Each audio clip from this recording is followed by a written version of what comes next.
At the last Republican debate in Tampa, Florida, this happened. A plane flying over the venue trailing a banner that read, "Where is the real birth certificate?" This also happened at the Ames, Iowa straw poll last month, only instead of an airplane, it was a billboard carrying that same message, "Where is the real birth certificate?" in all caps, naturally. If you thought the birthers were gone, if you thought conservatives were over this thing about President Obama's birth certificate, they are not. At least the hardcore birthers at WorldNet Daily are not over it. They're the ones who are paying to fly the all-capital letters real birth certificate banner over major Republican events now. You can read their own coverage of their continuing birther crusade at their website today, right under their exclusive expo they, that President Obama's social security number has been revealed as a fake. And that's right under their crack reporting on how they have proven that, by definition, being a liberal means you are mentally ill. So yes, WorldNet Daily is still around. They will be around still trying to make a buck off the more gullible elements of the conservative base, I think, for quite some time.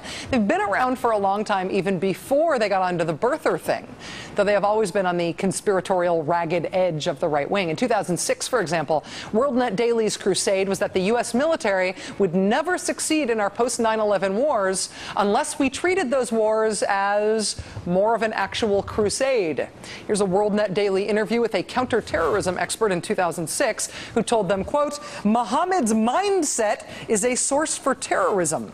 Muhammad as in the Prophet Muhammad. Quote, the United States and an increasing number of other governments are beleaguered by an expanding array of states, groups, and individuals whose goals and actions and norms are animated by Islamic values.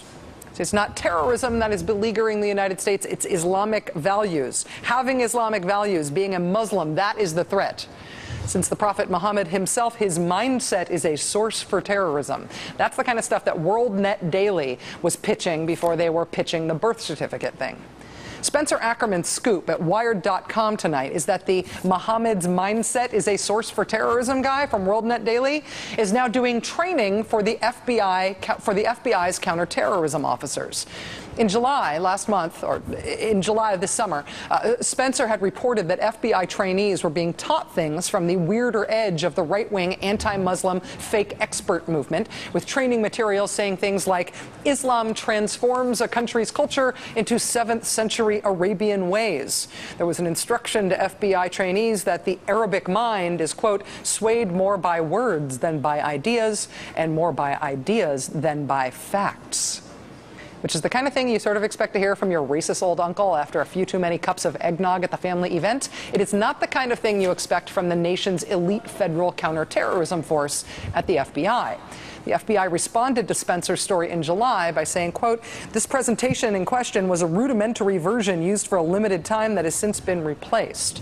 But it turns out there's more, with Spencer Ackerman now reporting on another set of FBI training materials dated March of this year, bylined by the aforementioned Muhammad's mindset guy from that WorldNet Daily interview.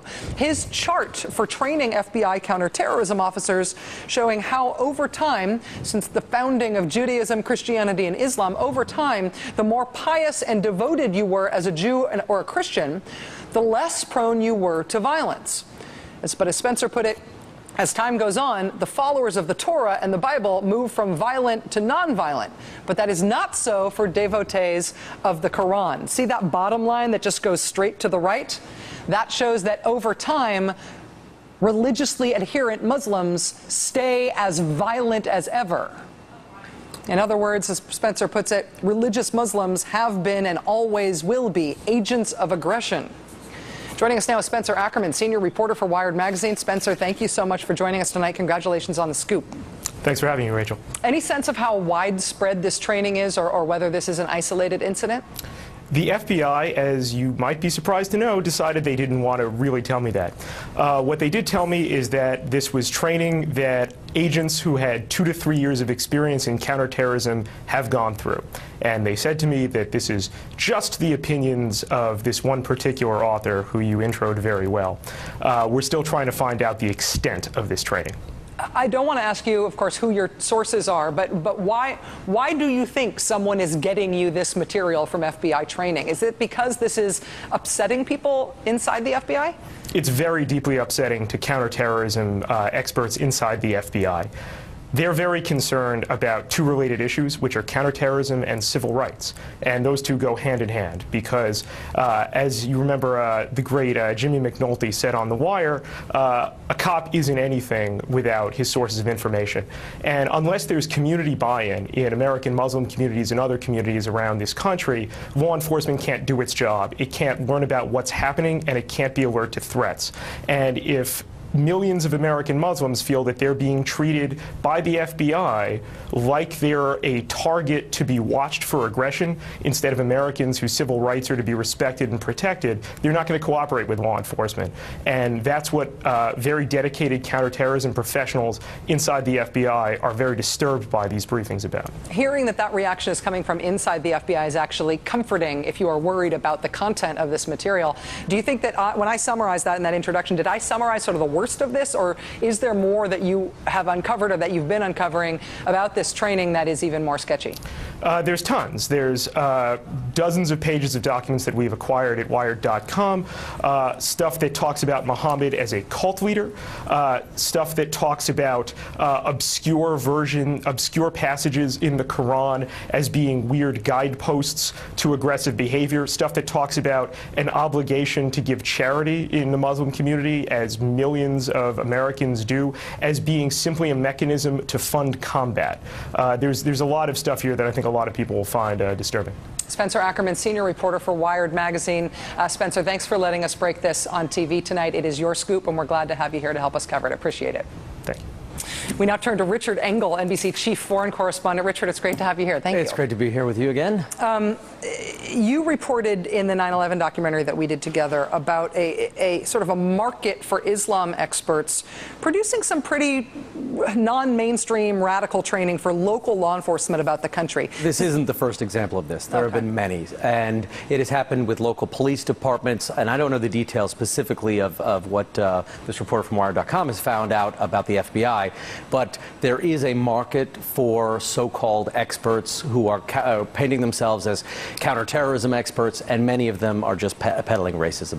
In terms of how widespread that is, I know that the so-called expert who we profiled in the documentary, I know that he is a guy who travels all over the country and does this intensively with local law enforcement. Do you have the sense that this has infiltrated higher ranks or more broadly, or even into non-law enforcement areas? Yes, it has. I mean, there are people who are presenting themselves as Islamic experts or Muslim world experts, saying things exactly like were quoted in that article, that Islam naturally leads to violence, and that if you read the Quran, that you're going to become a terrorist, and that giving charity is a fundraising mechanism for groups like Al-Qaeda. And that is a major problem. It has emerged over the last decade, this association in people's minds between the religion of Islam and terrorism, and I can understand why some of this association might be there, but this association, if it's penetrating law enforcement agencies, and it is penetrating law enforcement agencies,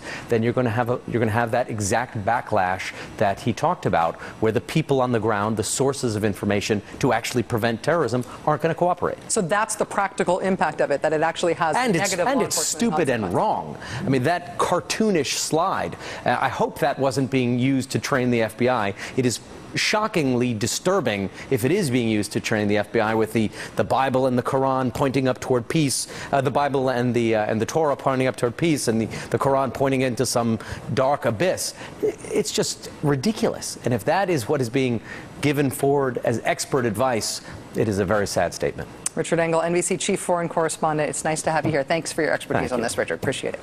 We will be right back.